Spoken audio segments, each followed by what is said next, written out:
Drama serial सजावार रजा जो मुस्कान के सामने आया और जावियर देख रहा था कि रजा ने हाथ पकड़ रखा था मुस्कान का। ऐसे में क्या क्या जावियर को इतना गुस्सा आएगा कि वो भी एक झटके में ही मुस्कान को तलाक देते हुए रजा की तरह फारिग कर देगा और मुस्कान कहीं की नहीं रहेगी। क्या मुस्कान फिर से उसी जगह पर आन खड़ी हुई जहां से रजा ने उसे छोड़ा था?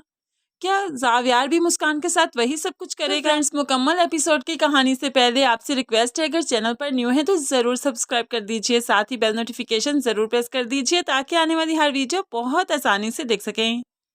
मुस्कान के पास से जो रजा होकर आया तो काफी खुश है कि आखिरकार जावियार ने उन्हें देख लिया। यानी कि मुस्कान और जावियार का रिश्ता बहुत कमजोर हो चुका है। अब तो जावियार एक झटके में मुस्कान को छोड़ देगा, लेकिन है हर इंसान रजा जैसा नहीं हुआ करता। जावियार को गुस्सा तो है, लेकिन उसने अपनी बीवी से बात करना छोड़ दी, कमरे में नहीं गया। सारी रात तक वो बाहर स्विमिंग पूल के पास ही खड़ा रहा और काफी देर तक सोचता रहा क्या उसकी माँ ठीक कह रही थी।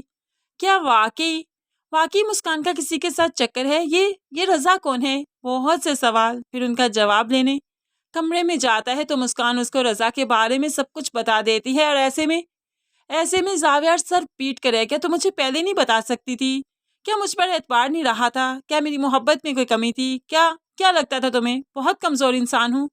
मुस्कान, मुझे इस चीज से नहीं फर्क पड़ता कि किसके साथ तुम्हारा रिश्ता हुआ था। यार, तुमने मुझे बताया तो था कि तुम्हारी तलाक हो चुकी है, तो जाहिर सी बात है किसी मर्द से ही तुम्हारा रिश्ता हुआ था ना। वो रजा है या कोई और, मुझे नहीं फर्क पड़ता, लेकिन मुझे फर्क पड़ता है इस चीज से कि तुमने मुझसे छुपाया। क्यों छुपाया? अब ऐसे में मुस्कान रोने लगी। खोना नहीं चाहती थी आपको, सिर्फ इसी डर से छुपाया। मोहब्बत करने लगी हूँ आपसे, सिर्फ इसी खौफ से छुपाया, और मेरा कोई मकसद नहीं था। ये कहते हुए मुस्कान बहुत ज्यादा रोती है और अब जावियार ही है जो कि मुस्कान के आंसू पहुंचता है, उसे तसल्ली देता है और उसे बताता है कि उसे कोई फर्क नहीं पड़ा इस चीज से, इसलिए वो अपनी जिंदगी में रिलैक्स रहे। मुस्कान को तो कुदरत ने खूब से खूब तरस से नवाज दिया, लेकिन दूसरी तरफ मदीहा तो अजीब ही झमेलों में फंस चुकी है।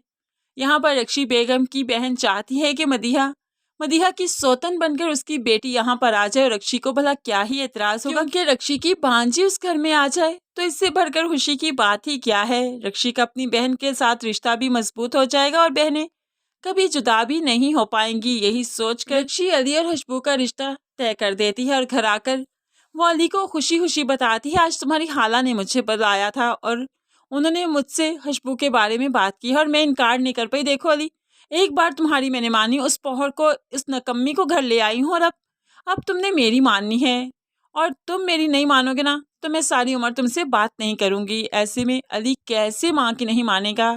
मदीहा के सर पर तो सौतन आकर ही रहेगी, तभी तो मदीहा को एहसास होगा कि उसने कितने बुरे का इंतखाब किया। शायद यही मकाफात है।